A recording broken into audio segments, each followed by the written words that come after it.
Hello, this is Lee over at 3D Palace, and welcome to the introduction to the Cylon Raider.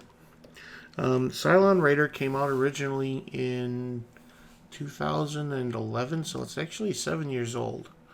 It was my first spaceship tutorial that I did for 3D Palace. It was my second commercial set that I did for 3D Palace.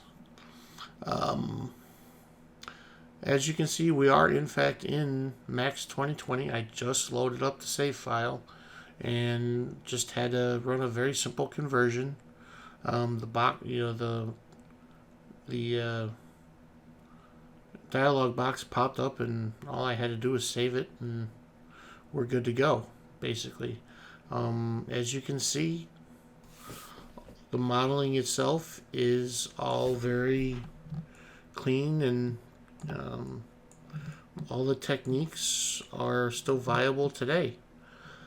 So there you go. I do have some plans to add a few things on to the tutorial set. We'll probably do a little bit more detailing. As I said, I did this 7 years ago, so I've obviously progressed since then. But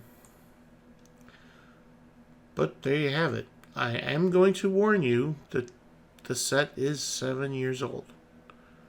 And one thing that always bothered me about that set was the audio. The audio is not very good. But I'm not going to re-record it. And I have tried to fix the audio, but there's really not much that can be done at this point. So it is what it is. It is a free set, so I hope you guys enjoy it, and I will see you guys in the next part. So until then, bye-bye.